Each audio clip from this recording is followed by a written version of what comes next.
is a rough start to the pod. I've had to cut like 4 different times trying to do this friggin' intro. This is going to be episode 126. Last episode, I did a lot of interpreting from this book I'm reading, Inner Excellence by Jim Murphy. And I thought it was pretty good, so I'm going to do it again. Maybe I'll just make these solo podcasts just like a book club in a way, because I highlight everything that I like from this book, and I think me talking about it more helps me interpret it more and helps me think about it more.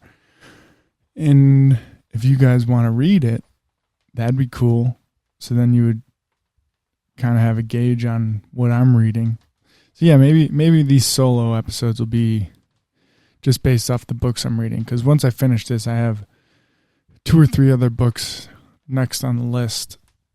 Today's day 9 of 75 Hard. It's been going great. I feel amazing. It's really nice to have a routine of, reading, journaling, working out, going on walks, and just trying to overall better myself in every aspect of life. And that's exactly the point of 75 Hard. It happened the first time I did it. It's happening again now. I can feel it in my body. I can feel it in my soul. Everything is just elevated, and it hasn't been easy the whole time, and I know it won't be easy the rest of the time, but it's just the daily consistency of doing things that get you out of your mind and into a routine that just has benefits for every part of your life. So yeah, we're going to get into this book again, and I'm not going to do an hour-long episode. This will probably be 30 minutes, but I continue to read. I'm reading right now. We're going to start on page 75, but I'm 190. Yeah, almost 200 pages into this book, so I'm kind of rereading what I've already read. Well, let's start with the first one. Every day we wake up with a choice. Do we let our natural self-centeredness and ego lead us toward doubts and fears, or do we choose to focus on love, wisdom, and courage? How do I even explain this? Do we let our natural self-centeredness and ego lead us toward doubts and fears, or do we choose to focus on love, wisdom, and courage? So I think ego and self-centeredness is just a defense mechanism to protect ourselves, because like having a big ego is it's all it is. It's suppressing insecurities because you don't want to get hurt, or you don't want to admit that you're not in control or admit that you're wrong. And everybody has an ego. If you think you don't have an ego, you're lying to yourself. It's just natural, like that says. Do we let our natural self-centeredness and ego lead us toward doubts and fears? And so self-centeredness and the ego is just rooted in insecurity. And you can definitely limit your ego and self-centeredness by practices and just being humbled by certain experiences. I've had that happen so much. I've always been conscious of dropping my ego because I've grown up with people that had massive egos. And, when I was younger, I didn't really understand the concept of like ego and what an ego death is, and, all the technical terms for just hiding insecurity. But as I've gotten older, I analyze myself, I analyze my environment, the people around me, try and figure out what makes them tick, what makes me tick, what brings them insecurity, what brings me insecurity, just constant analysis of everything. And ego is a tricky one because it's really hard to have an ego death. It's really hard to want to have an ego death, I should say, because you're basically letting go of everything. You're letting go of every thought you've ever had. You're letting go of every belief. You're letting go of yourself. You're just surrendering to the fact that you're not in control of everything. And that's scary for a lot of people. I know it's scary for me. And it ties back into the faith thing. And I think why I've been growing in my faith for all these years now, so probably like 5-6 years. But that is the goal for me was to have that ego death. I wanted to really, really understand that I'm not in control. And having a big ego it's only resistance for my life. It's only bringing me down and not allowing me to grow and flourish. So the second part of this, do we choose to focus on love, wisdom, and courage? I think love, wisdom, and courage come from limiting your ego. So not necessarily like suppressing your ego, but understanding that your ego should not be the one controlling you. You're controlling you, not your ego. Your ego is going to try and make you prideful. It's going to try and tell you that you're better than other people. It's like I said, it's there to protect you, and but not in a good way. And the interesting part of ego and this whole conversation, I had this conversation probably a few months back with one of my friends, because I do think in certain situations ego is good, and you do need a certain level of like confidence that comes with ego, I guess.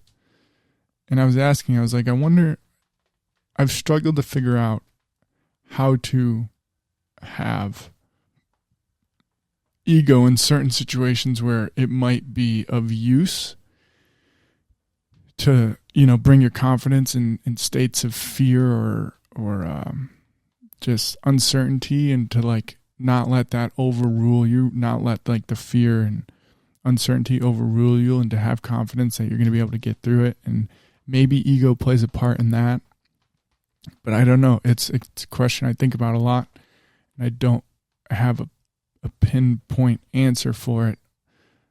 The only thing I do know is ego that isn't checked is very dangerous, and it shows. It's if you just go out and observe, like let's say you go to a bar, and just for like a social experiment, you just go out to a bar and you're trying to, you're contemplating these things in your mind. I might be fucking crazy too. I might be the only one that does this, but sometimes when I'm anxious or whatever, I'll stop wherever I am, and if I'm in public or whatever, I'll stop and I'll look around, and I'll just take notes on the most secure people in the room. The ones who don't need any validation from anyone. They're just secure in themselves. They're calm. They're peaceful. No ego attached. And they're just being. They're not trying to impress anybody. They're not trying to prove anything to anybody. They're just confident in themselves with no ego. And like this quote said, it's that's love, wisdom, and courage, is being able to be in a room and not try to impress anybody. You're just yourself. So I'll go into a bar, right? And I'll just analyze, like, okay, what situation am I in? What kind of people are around me? Are they leading with ego, or are they leading with love? And it's very interesting to see, because once you like have that knowledge of or have the practice of trying to drop your ego. For me, like having ego death, you're not going to be perfect at it, but you can definitely try. You notice it in other people too, and it's like it's almost cringy to watch when someone is leading with ego and pride, and they just don't see the world the same way. And that might make no sense, because in my mind it doesn't really make sense, and I still try and figure it out every day. But pride and ego are just such dangerous things to hold on to and like have a tight grip. That's what it is. It's almost like so I imagine it like this. The person who is filled with pride and ego, it's like you're frozen and you're just clenching every muscle of your being, and you can't move properly. You can't walk through life and talk to people properly because you're so tense, and you have all these feelings built up, and you have your ego inflating it all, and then you have your pride because you want to be the best. You don't want to let your insecurities out. Then you have the opposite end of the spectrum, where instead of being super tense, you're just relaxed and free because you're not trying to prove anything to anybody. And for me, that's having the relationship with God, is knowing that like no one on this earth can judge me for what I have done or what I will do. Only God can, because He's the only person or the only thing that knows everything. And I'm not in control. God's in control. Again, don't want to sound preachy. I'm just relaying the messages that I think about in my head. So, the title of that right before that quote was The Life Diamond and the Pursuit of Zoe. And then there's a diagram showing all of this. Because the choice is in the middle, and then you can either go up to Zoe, which is extraordinary experiences, that's at the very top, or you go down to fear, and the rungs that go down are self-centered, self-conscious, ego-amplified, trickster, monkey mind, which is like you're just continually focusing on the past or the future. And the very last is doubt, anxiety, frustration, self-rejection. So, again, hard to explain over words. I'm probably not doing the best job at it, but in this specific chapter and then in this diagram, it makes it way more clear. I recommend you guys to check it out for yourself so you don't just hear my interpretations. It'd be much more beneficial to you to read this on your own and make your own interpretations, because mine might not be the same as yours. And again, we all go through different things. We all have different experiences. Everybody's life is different. It's very hard to pinpoint one specific thing and call it true, because it's just not the case. Nothing is true. If it's your interpretation, it's not like a end all be all. So, mark one down. All right. You can make a lot of money, win trophies, and perhaps have 1 million followers. But until you confront your ego and the fears that follow, you'll never bring to the world what you are capable of bringing. So, I think about this in the example of just like super successful professional athletes. You hear stories about professional athletes, like super successful ones, and how some of them are great people, some of them maybe not be the best people, but I don't know any of them personally. I don't know any highly successful professional athletes personally, so can't pinpoint one. But I think what this is trying to say is like,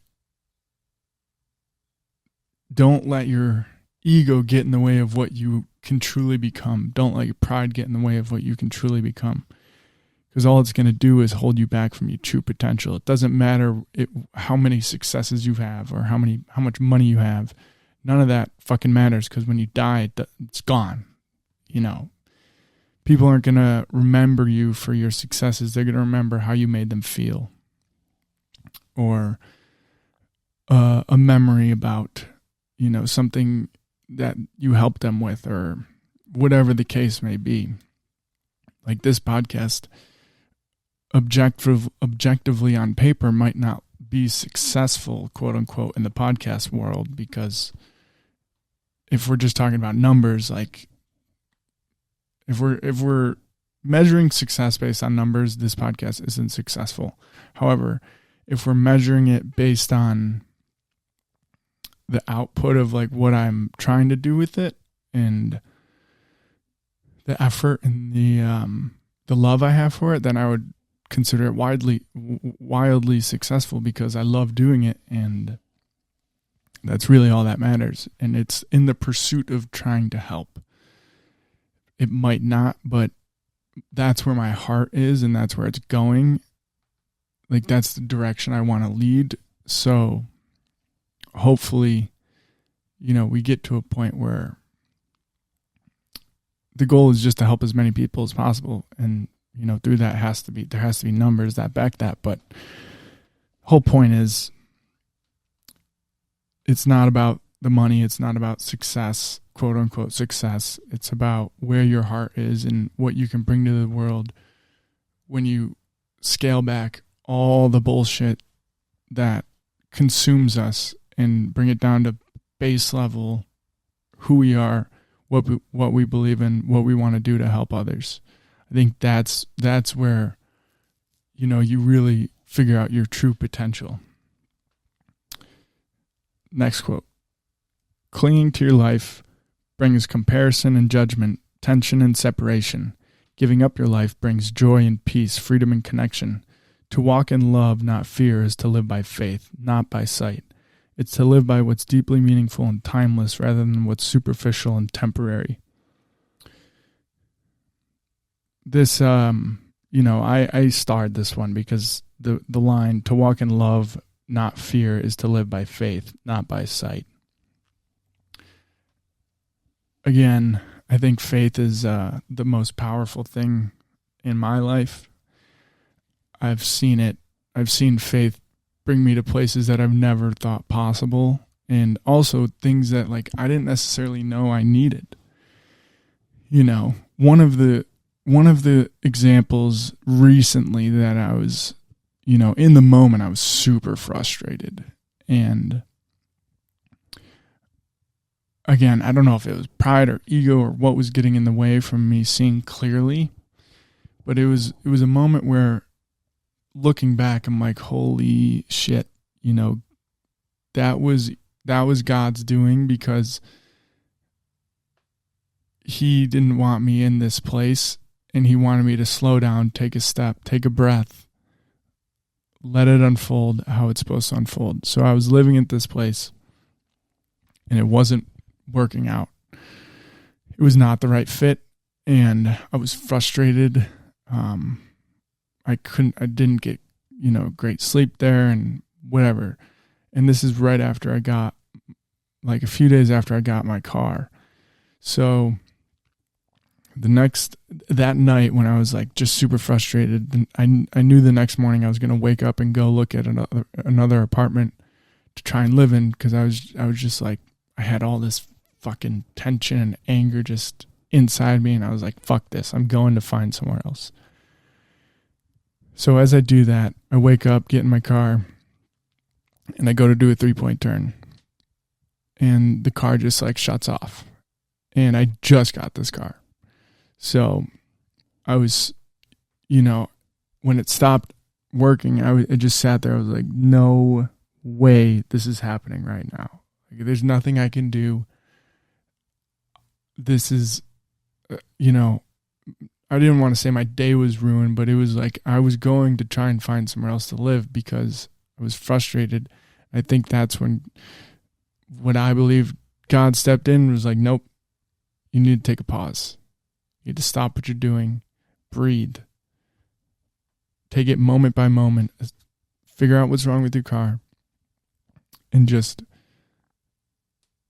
let life unfold how it's supposed to unfold. Don't try and control it. So then I called my friend Chris. He knows a lot about cars, and especially older ones, and I have an older car. So he came by, he looked at it. We got it running again. And I was like, hey, I would love to, treat you to lunch for coming out here, because I know I was inconveniencing him. So I was like, let me just treat you to lunch. So we go to lunch. We're talking about living situations, all that stuff. And he offers his room at one of or at the house he lives in, because his old roommate wasn't going to resign. So I came and looked at it. Immediately, I was like, yep, this is the place. This feels like home. And if it weren't for my car stopping in the morning when I was trying to go look at another place, I would have never found this place, or I would have never even considered it. And not, if I had not called Chris to come help me, it wouldn't have happened. So again, that's just a moment where I'm like, okay, in the moment I was pissed, super frustrated, super annoyed. I was like, why is this happening? Why can't I just find somewhere to live that I'm at peace and, whatever. And then 3 days go by and I move into here, and now, like, this is home. This feels like home. And I'm extremely grateful for that, for my car stopping on that day, because without it, I wouldn't have found this place. And so grateful for Chris for allowing me to live here. But in that moment when my car stopped, I could feel it, like, in my heart, in my bones, that I needed to just stop and slow down and assess and not try and force things, not trying to control everything.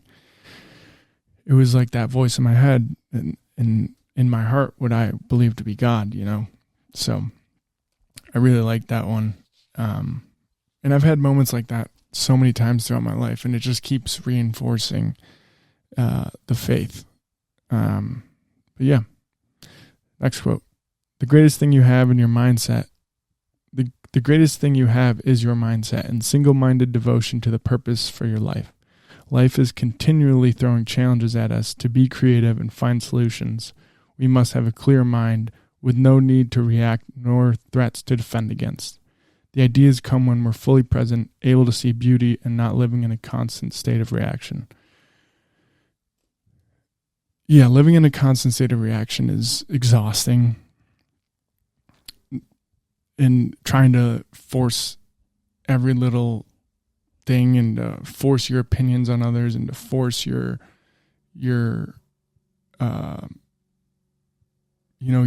already reinforced beliefs that you have with yourself, to force them onto the world and just be so reactionary to everything and to have opinion about everything and to try and control everything. It's exhausting. And I've seen it firsthand.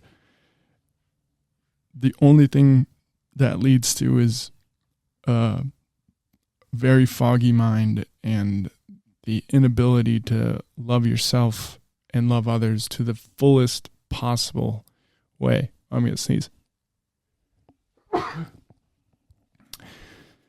But, so yeah, to again, it's just letting go. It's being okay with not knowing what's going to happen. It's being okay with saying that you're wrong sometimes.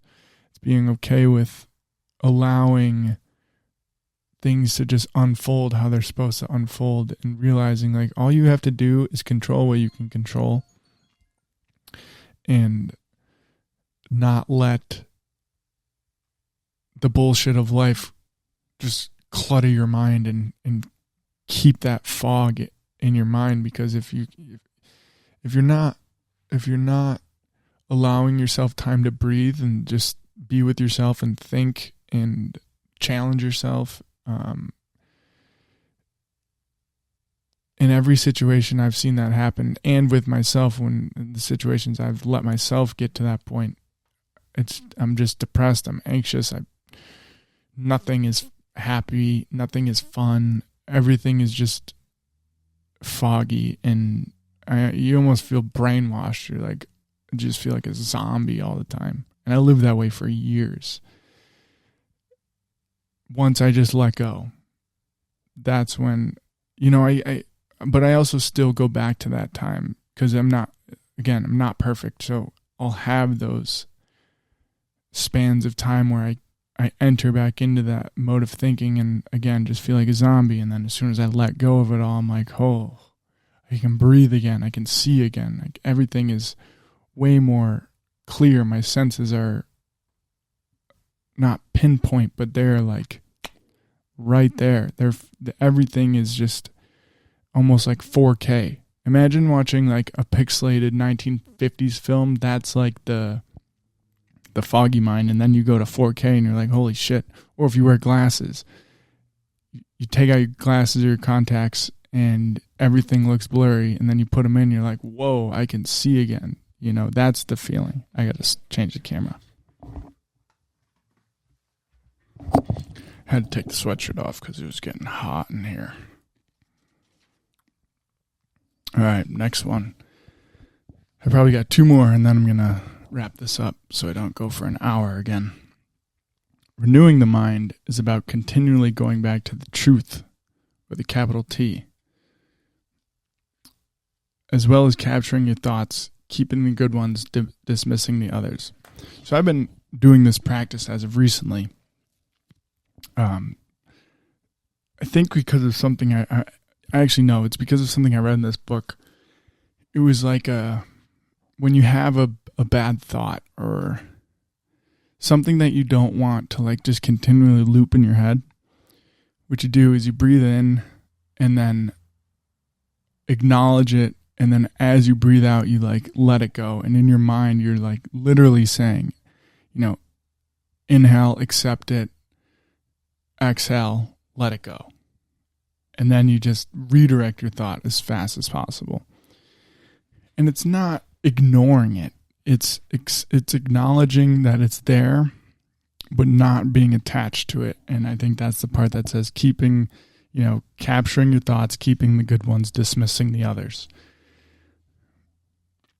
That practice that I just said has been very, very helpful for me, especially in the mornings. The mornings are the times when my mind just races as soon as I wake up. I have like a little morning routine I do. Wake up, drink electrolytes, brush my teeth, go to the bathroom, shower. But throughout that whole time, it's my mind just like literally the moment I wake up, it's racing. So that practice has been helpful in the mornings to just say like, all right, we're not fully awake yet. Don't allow these thoughts to consume you for your whole day. Inhale, let them go, and then move about your day. So next one.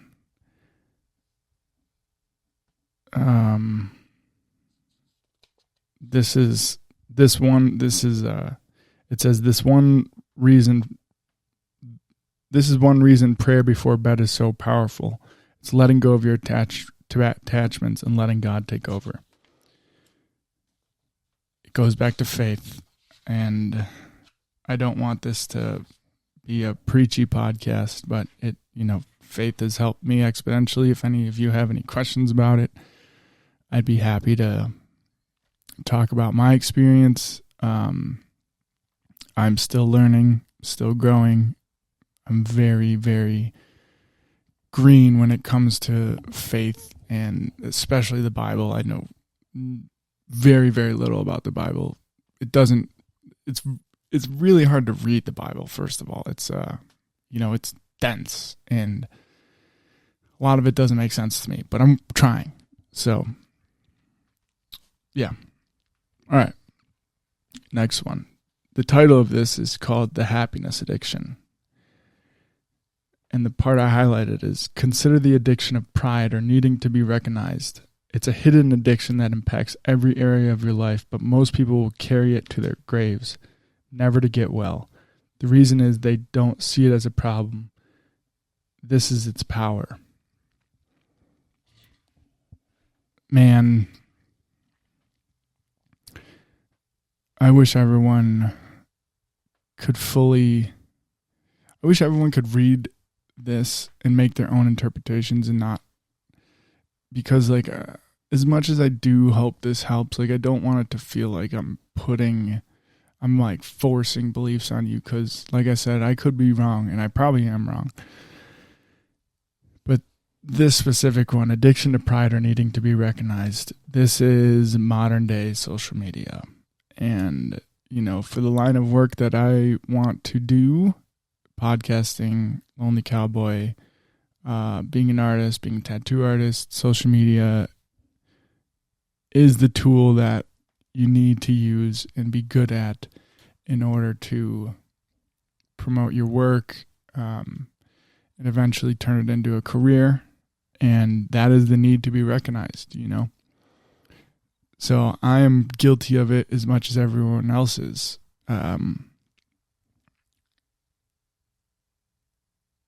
The hidden addiction part of it is you don't want to, no one wants to admit they're addicted to anything, because that's, once you do that, then like it's real and you've admitted it. And the addiction to pride is interesting because everyone, in a sense, is addicted to pride. They're addicted to being recognized. Because what do people want? They want attention. They want to feel loved. They want to feel seen. They want to feel heard. That is human nature. That is what everybody wants. And social media just amplifies that addiction because it's just constant, instant gratification and that dopamine hit. If you can separate yourself from that, like if I didn't want to do these things, I would be off of social media. And I go through phases where I'm like, fuck this, I'm not doing social media. I'm going to figure out how to do it another way. Then I realize like, okay, that's kind of small-minded of me.